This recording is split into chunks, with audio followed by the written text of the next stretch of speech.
A routine run on a quiet weekday morning would lead to a gruesome discovery and thrust investigators into one of Australia's most bizarre murders. We'd never found him at all except for a boot and a pair of sunglasses. It became evident that robbery wasn't the motive. You ask yourself, well, what then is the motive? And the only thing that was going to identify that person for us was his DNA. It appeared to be someone who knew what they were doing, possibly even someone with medical skill. And then of all things, he went to his mother's birthday party. And it was at that time that we thought that we had a psychopathic killer on our hands.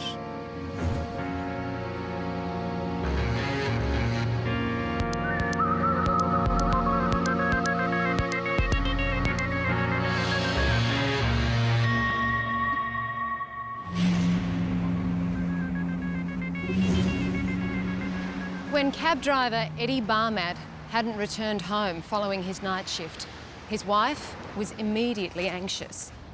Eddie was a devoted husband and he never deviated from routine. Her fears were well-founded. The cabbie's final hours remain a mystery. He was last heard from at about 10 o'clock last night, taking a fare to Peakhurst, but was murdered in this secluded street on Sydney's northern beaches. The scene was pretty much like any crime scene that you would go to, except the intensity of the attack on the victim was somewhat different to what you would see in other crime scenes, and the injuries that he had sustained were quite substantial and horrific.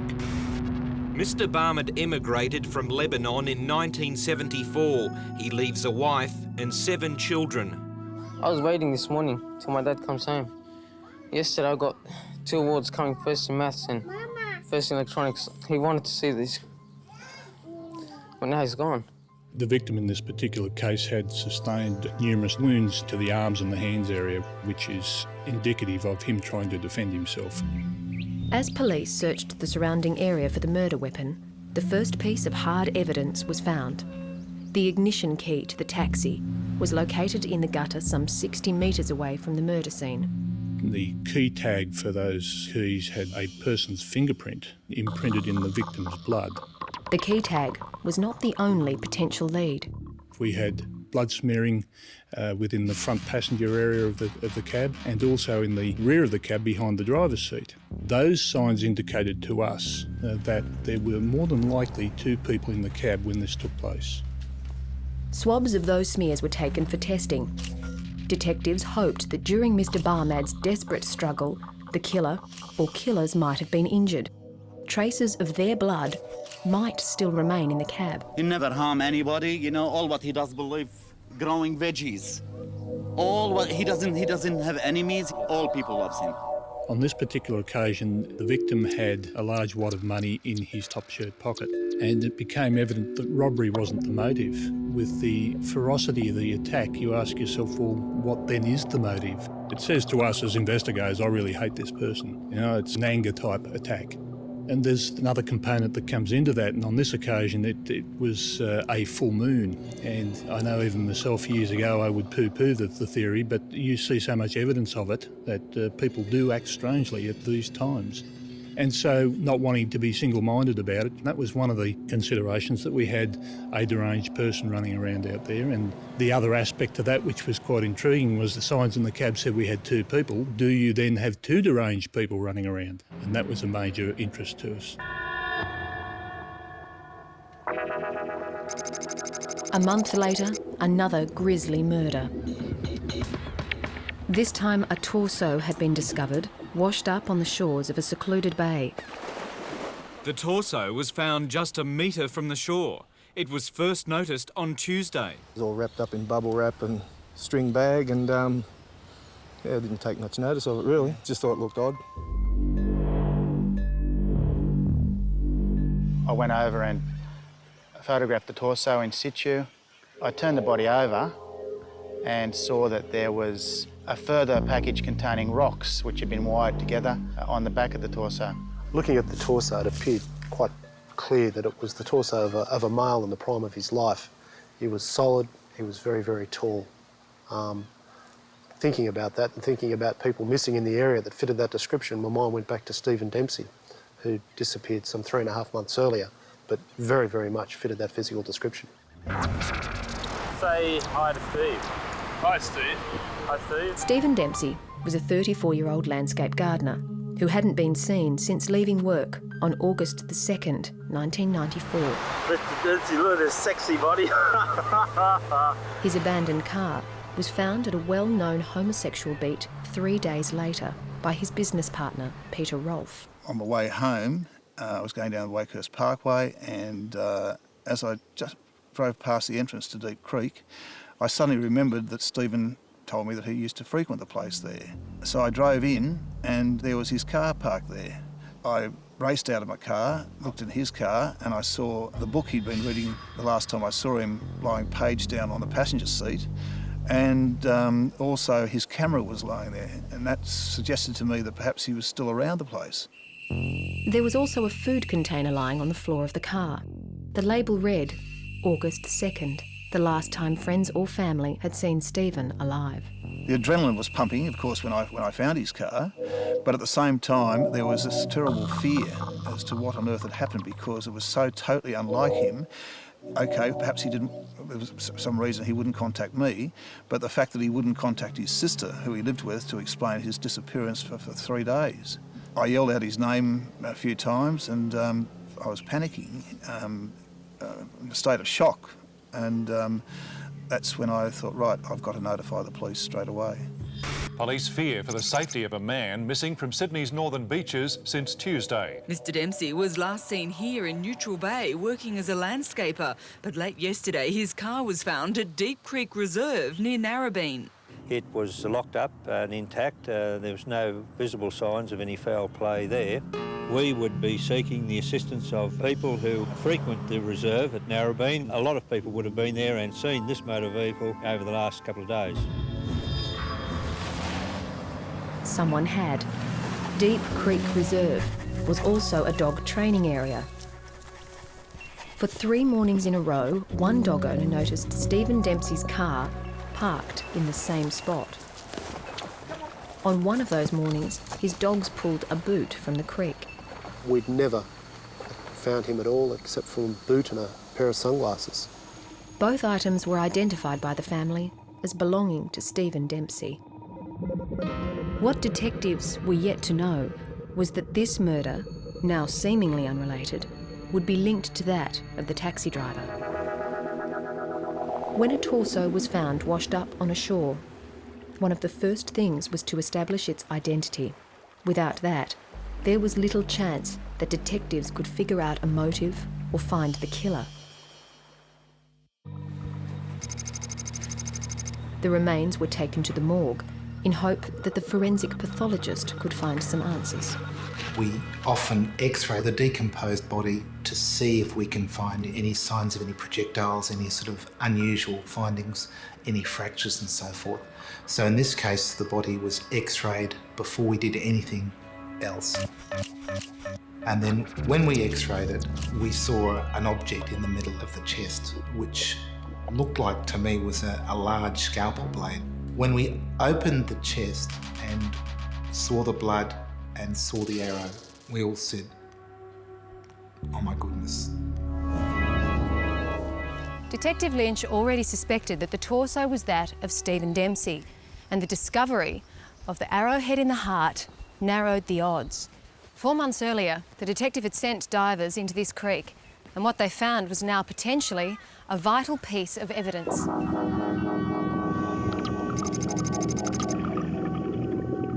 A bow and arrow had been found in the vicinity at the bottom of Deep Creek a short time after Mr Dempsey disappeared. Now that bow had been very corroded when we first discovered it, which led everyone to believe it had been there for in fact a lot longer than it had.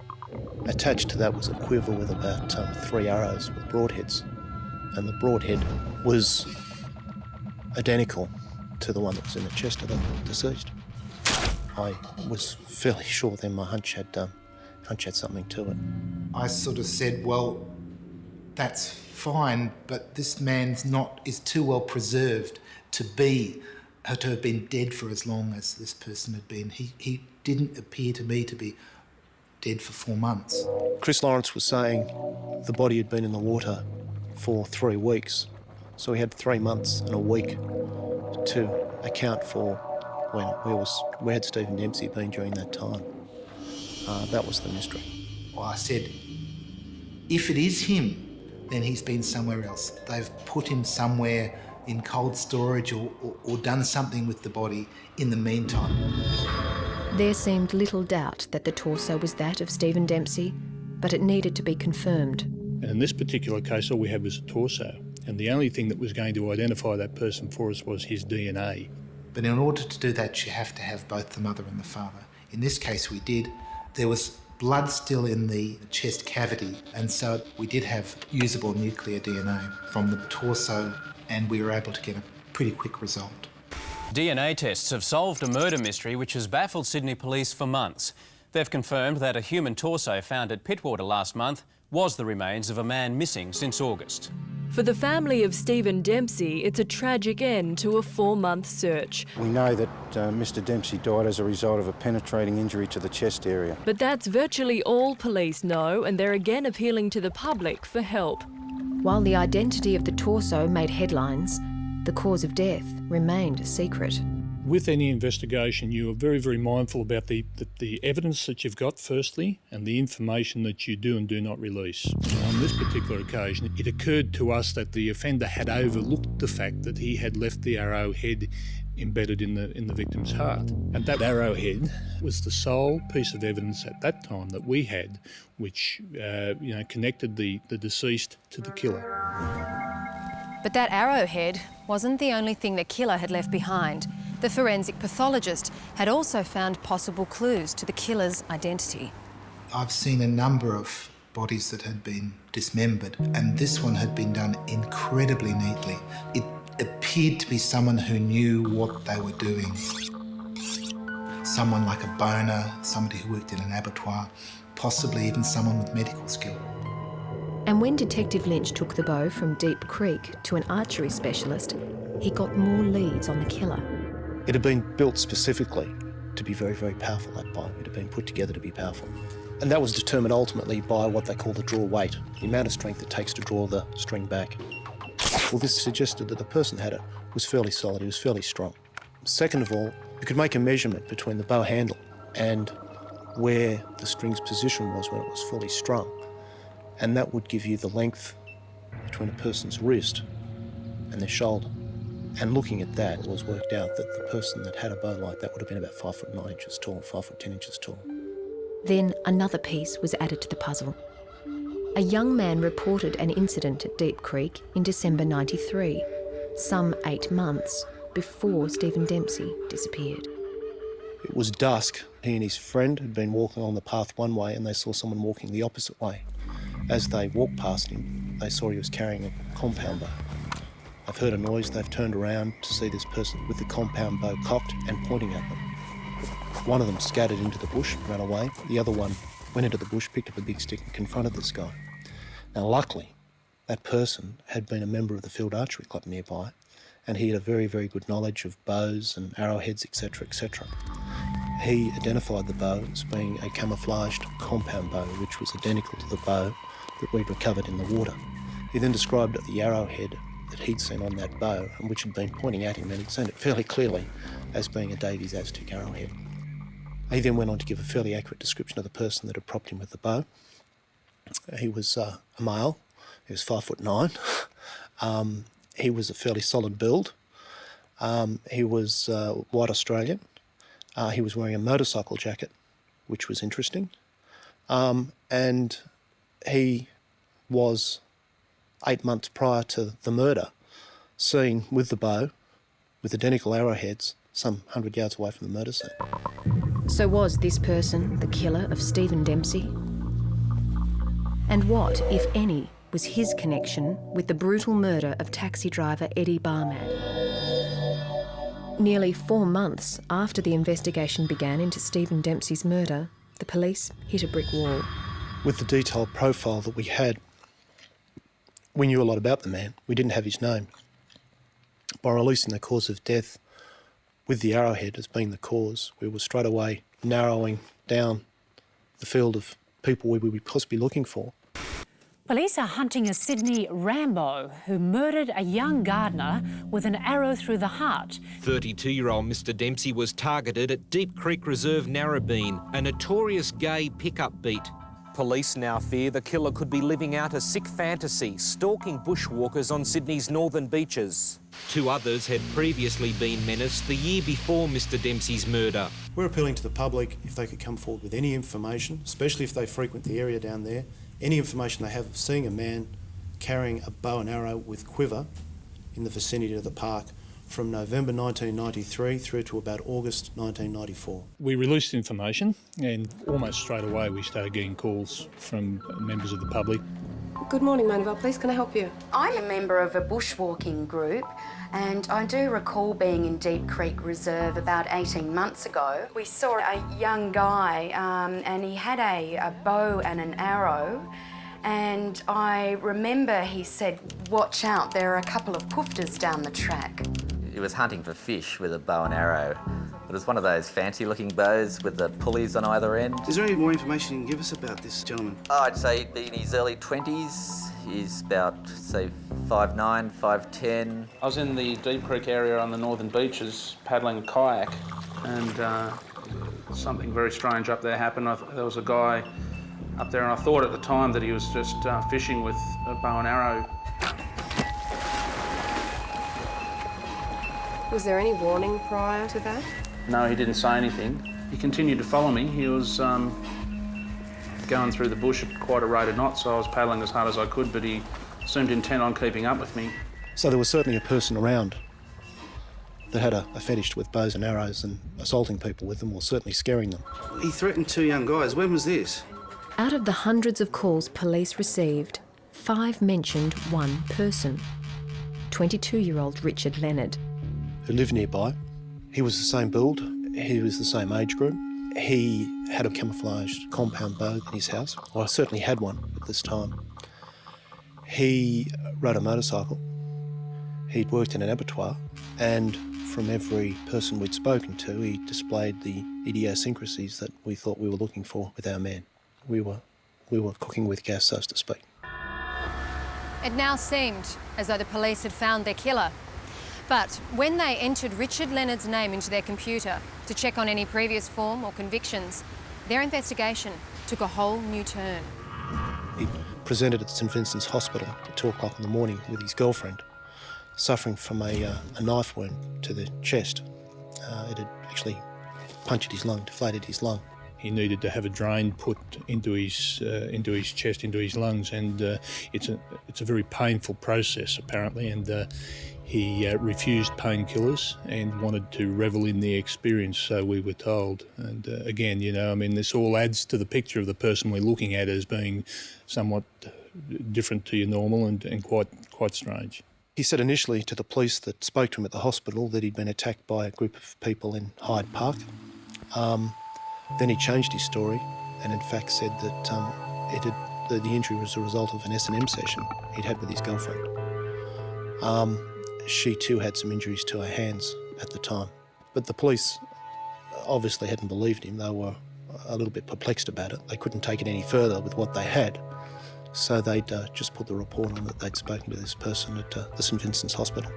The date Richard Leonard was admitted to St Vincent's was the 18th of November 1994, the same day as Eddie Barmad, the taxi driver, was found dead in his cab. When our crime scene team examined Mr Barmad's taxi at Colorado Plateau, an unusual looking smear was seen in the centre of the steering wheel. It actually was a different colour to surrounding blood smears, and that's why it caught the eye of our examiner, Richard Layton, who took a swab of that blood for analysis. And it was found to be a mixture of 2 persons' DNA, one being Mr Barmad, but that was only the minor component. The major component was from an unknown person. It appeared that the offender may have been cut and injured himself during the struggle. For us, it's starting to get pretty exciting by this stage, because there we have 2 people, both wounded on the night that the cab drivers murdered, and 2 separate inquiries started to come together. And it was at that time that we thought that we had a psychopathic killer on our hands. 22-year-old Richard Leonard was a person of interest in the death of Stephen Dempsey, but that interest intensified when police discovered that he and his 19-year-old girlfriend had been injured on the same night that taxi driver Eddie Barmad was murdered.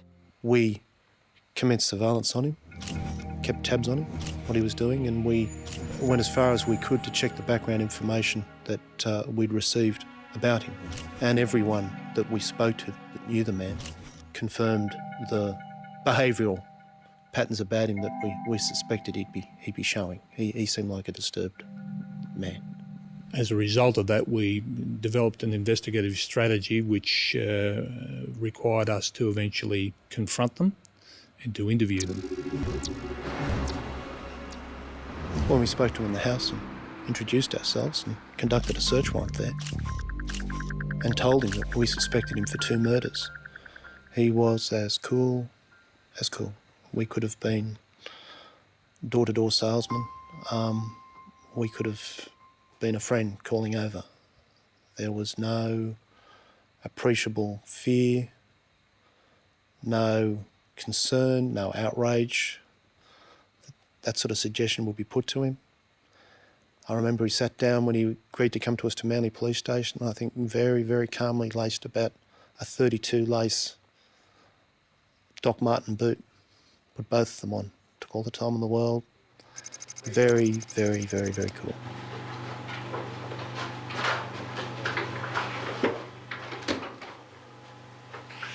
And do you agree that I told you that we were making inquiries in relation to the death of a man by the name of Stephen Dempsey? Yes, that is correct. Do you agree you told me you did not wish to say anything in terms of that matter? Yes, that is correct. Do you agree in other conversations we've had, you told me that you once had a bow and arrow when you were living at Celsius Street, Coleroy Plateau? Yes, that is correct. Do you also agree you told me that the arrowheads you used were arrowheads called bodkins? Bodkin. Bodkins. Bodkin, they are a tin alloy head comprising of 3 blades.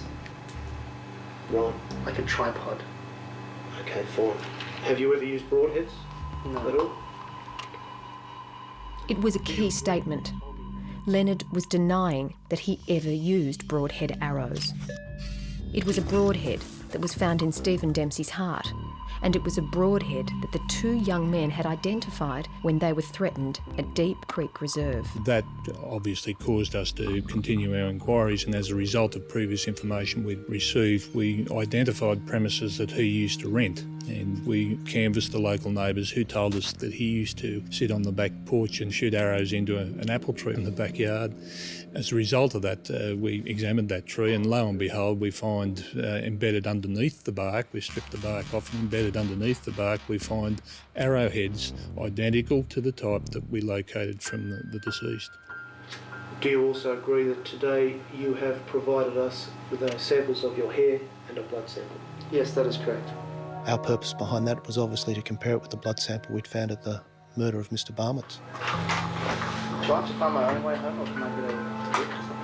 Give you that. The time is now 3:18 p.m. One final thing. Richard, do you agree with that jacket was at your house today? Yes, I do. Jacket. Oh, that's your jacket? Yes. He went home. We were in a position to know he spoke to his girlfriend straight away, and he left the house never to return. We knew at that stage that we were on the right track, but there was no point in arresting this person and charging him without the evidence. And that evidence was Leonard's blood sample, sent for DNA analysis. The first test indicated to them that, yes, there was a likelihood that his blood sample specimen matched the one taken from the cab, but they had to go through further processes, and that would take a few more days. As you can imagine, we're extremely anxious at this stage. We're concerned that it will match, obviously, because if it doesn't match, we've just hit a brick wall and we have to go back to scratch. The second test was positive, and then we reached the point where the night before the third test was due back, Richard Leonard called us up, said that he was the Christian City Church at Sydenham Road, Brookvale, and he wanted to speak to us, and he was with his girlfriend. Leonard had made admissions to the pastor about his involvement in these crimes and wanted to give himself up to police. They were each clutching a Bible, and he told me he'd shaved his head during the night as some cleansing process relative to, confessing all sins. Police swooped on a church at Brookvale last night, arresting 19-year-old Denise Shipley and her 22-year-old boyfriend Richard Leonard. On speaking to a pastor, he then made a phone call to the local authorities, and from there a arresting officer came down to the church. Under heavy security, the couple was accused of killing cabbie Ezzedine Barmad. Leonard also charged with the murder of gardener Stephen Dempsey. But while Richard Leonard admitted to murdering the taxi driver, he claimed that he killed Stephen Dempsey in self-defence. I wanted him to be stopped. I didn't want him to come any closer to me. I felt threatened. It was now up to the detectives and forensic specialists to prove him wrong. All right. Do you agree, Mr. Leonard, I spoke to you last night, about the death of Mr. Dempsey? Yes. And do you agree you told me that indeed you were responsible for Mr. Dempsey's death by firing an arrow into his chest? Yes, I believe I was responsible. Right. And do you agree in the interview last night you told me that when you arrived you put your bow in a cave while you went further up the creek to see if there were any fish in the creek? Yes. That's correct? That's right. Mr. Leonard told us that whilst high on speed, he'd gone down to the deep creek with his compound bow, which he used to shoot fish in the creek. He'd left it in a cave, scattered along the creek to see if there were any mullet to shoot. He came back and said he was then propositioned by Stephen Dempsey, who was in the cave and urinating at the time. You've gone into the cave there, you've seen Mr. Dempsey urinating, he smiled at you, you've come outside. What did you do then? He stood over here and he said, "You gotta suck the guy's dick." And I said, "No," I picked up my bow and I pointed at him and I said, don't come over here, I'm going to shoot him."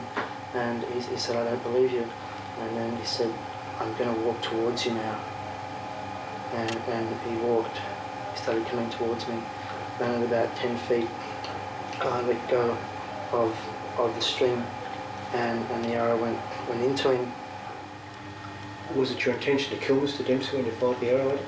It wasn't my intention to kill anybody when I fired the arrow at him.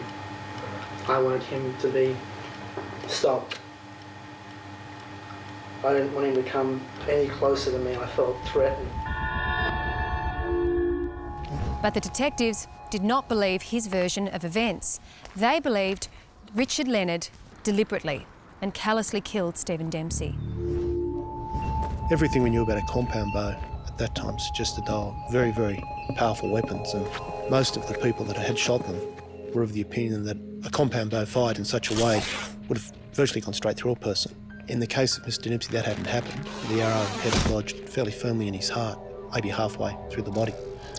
And that didn't correspond with the range and the power of the bow that Mr. Leonard had and the way he described it occurred. In an attempt to rebut Leonard's version of events, the team decided to reenact the scene using a pig carcass. We obtained an identical bow, identical arrowheads, and we conducted a series of tests from varying distances. Leonard had said he shot Mr. Dempsey from 10 feet, or 3 metres away. At that distance, the arrow went straight through the carcass. The arrow that corresponded with the type of wound that Mr. Dempsey suffered was fired from a range of about 9 or 10 metres from memory, which was more than twice the distance that Richard Leonard was telling us he'd fired the arrow at. It suggested that what he was telling us wasn't right. It didn't make sense given the bow that he had. And we were always of the belief that it resembled the stalking and hunting of a human being rather than a game animal. He used to go down there to hunt with his bow and shoot fish, and it sort of was a progression, if you like, from just hunting mere fish to stalking a human game and actually shooting him from a distance.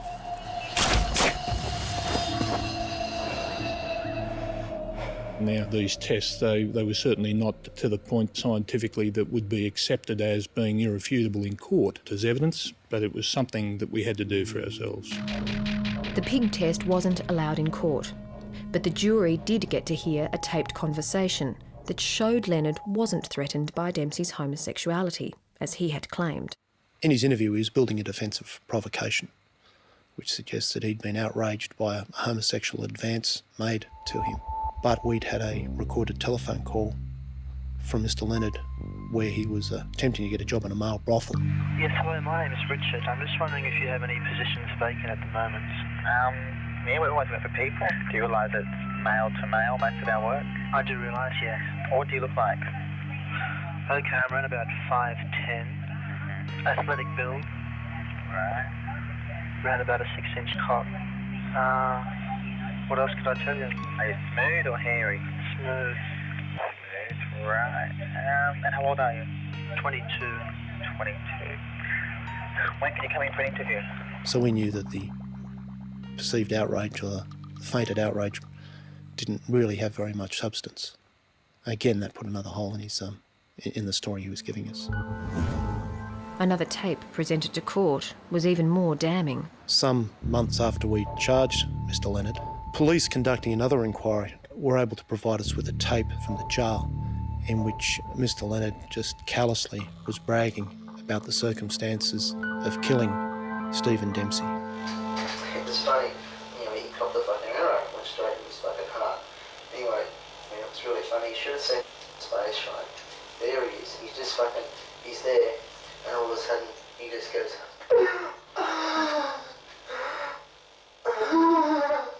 he starts making this like a death noise sort of thing. You can't fucking believe that's happening. It's real funny, you know. He just like, he's completely spun out. It's like, oh fuck, I can't believe it's come to this. The account given in that tape certainly indicated a state of mind that was far more calculating, far more callous than the shocked, affronted, almost apologetic account that he gave in his record of interview at Manly. And I realised that this guy's dead.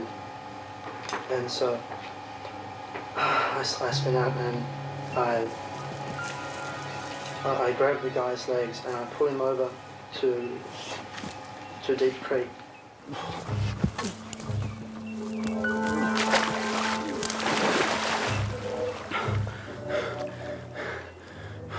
And then he sank down into the water, and then I picked up my bow and like ran a few steps to get momentum, and I threw it into the water.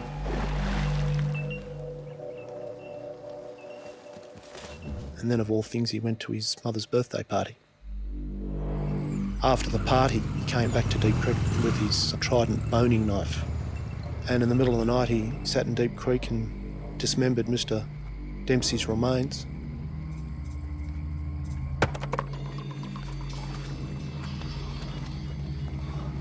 I took out the knife, and it was very bright. I think I remember the moon. If it wasn't full, it was pretty close to it. But it was a bright night, and I took the knife and I cut into the leg, and I cut around the leg, and then I cut up into the joint. I used to work in an abattoir. Yeah. So I don't think unless I'd worked in this place, and I don't think I would have been able to do what I did.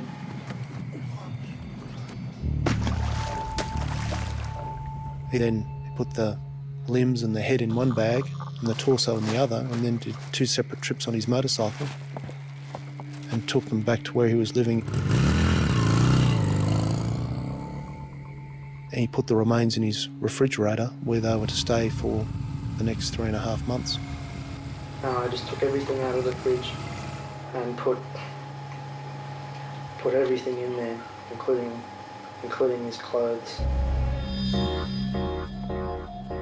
On August the 2nd, 1994, Richard Leonard shot Stephen Dempsey with a bow and arrow. He then dismembered the body and put the remains in his fridge. 2 weeks later, the killer began a relationship with 18-year-old Denise Shipley. I said, there is a person in the fridge. And Yeah, she was quite shocked. The two had known each other some years before when they attended the same church group. 4 years later, they discovered a mutual love of drugs and violence. And on the 17th of November 1994, that combination proved lethal. The two went into the city, allegedly then under the influences of LSD. They've wandered around the city. And we eventually found ourselves in Hyde Park, and then we decided we'd go home again. I only had enough money to catch a bus back, but Denise really wanted to get the taxi, so I said, okay, well, we'll get the taxi, but you realise it means we're going to have to get out and run away. So we got into this cab, and the driver was, what's his name? The driver's name was Mr. Ezzedine Barmad. Ezzedine Barmad. Yes. So the driver was Ezzedine Barmad. He said, where do you want to go? And I said, well, we want to go to Colorado Plateau.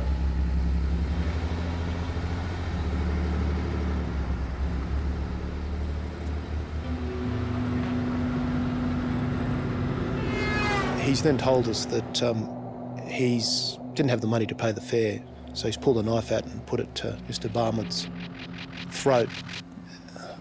The way he describes it as just being, well, he didn't know what else to do.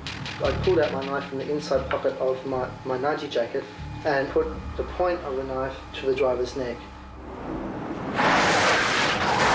And said, don't move. At the time I said, don't move, he grabbed the knife out of my hand, and then everything got completely insane. Mr. Barmad's grabbed the knife from him, they've struggled, and he's been able to stab him once to the chest. And I got stabbed in the chest through my jacket. By Mr. Barmad. By Mr. Barmad. Richard Leonard, who was a fairly strong bloke, has been able to grab the knife and has just, in a frenzy, attacked Mr. Barmad. And I was wildly stabbing as I was trying to get into the front on top of him, and was stabbing everywhere. What hand did you have the knife in? Would have been my right hand, and my knife was very sharp. So I had a steel that I used, and I always had my knife sharp. It was my favourite knife. Mm-hmm. And it actually cost me $90, that knife. And you could get a tomato and slice it like a razor blade. It was really good. At some stage during the struggle, Leonard left his calling card on the steering wheel. His fingerprints were confirmed as being the ones investigators found on the ignition key. After receiving treatment at St Vincent's Hospital, Leonard and Shipley have returned home and realised that there could be some activity relative to the police, and they've then decided to discard Mr Dempsey's remains. They've driven to Church Point, where we found the receipt where they hired the boat from the boat shed, little runabout, little tinny. So Denise has come down here in the boat? Yes. She crashed in the sandbag somewhere around here, you indicated. What did you do then? I got her to go for a walk, and I carried two parcels in sheets down and put them into the boat with wire ties and a pair of pliers. And what were those two parcels you were referring to? They were the remains of Mr Dempsey. Leonard's pulled some rocks from the shore, put those in the boat, and as he's made his way into Pittwater, he's wired the rocks to the torso. There's only one thing I know I can absolutely say as a fact, and that was that there was no residential dwellings in the place where I stopped, and I drifted. So, to my mind, logic, I would say that I stopped here. He's thrown the remains over the side of the boat and then returned the boat, cleaned the boat out, and they've gone home. 3 weeks later, the torso surfaced and Leonard's perfect crime came undone. Without that arrowhead, there's a very good possibility, without an admission of guilt from somebody, that we never ever would have solved it, because it was the one piece of evidence that led us to the offender. Richard Leonard's trial for the murder of Stephen Dempsey lasted 12 days. The court was told how, as a child, Leonard had spent his school holidays with his grandmother, chopping off the ears and tails of little kittens. And when he ran out of kittens to mutilate, his grandmother would just buy him more. It's always nail-biting, waiting for a jury to return. In this case, the jury was out for 4 days. The team were on edge. But more than anything, I think we really felt for the family of the 2 victims on this occasion. It was very, very tough for them. The judge described Richard William Leonard as the epitome of evil.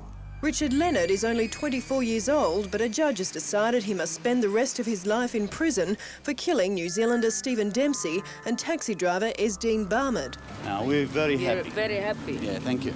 Family friends of the taxi driver stabbed 37 times by Leonard 3 years ago, so the life imprisonment is deserved. I love to see him, suffer, like us, like the children he left behind. In sentencing Leonard, Justice Badgery Parker said imposing life imprisonment was a very serious step, but the fact that Richard Leonard had killed 2 people and been diagnosed as a psychopath meant he'd always be a risk to the community. His girlfriend, Denise Shipley, was sentenced to a minimum of 3 years and a maximum of 8 for her involvement as an accessory after the fact to both murders. The result when it came through, well, they were elated. It was a huge release of a burden for them, and certainly the never-to-be-released sentence. That was everything they could have hoped for.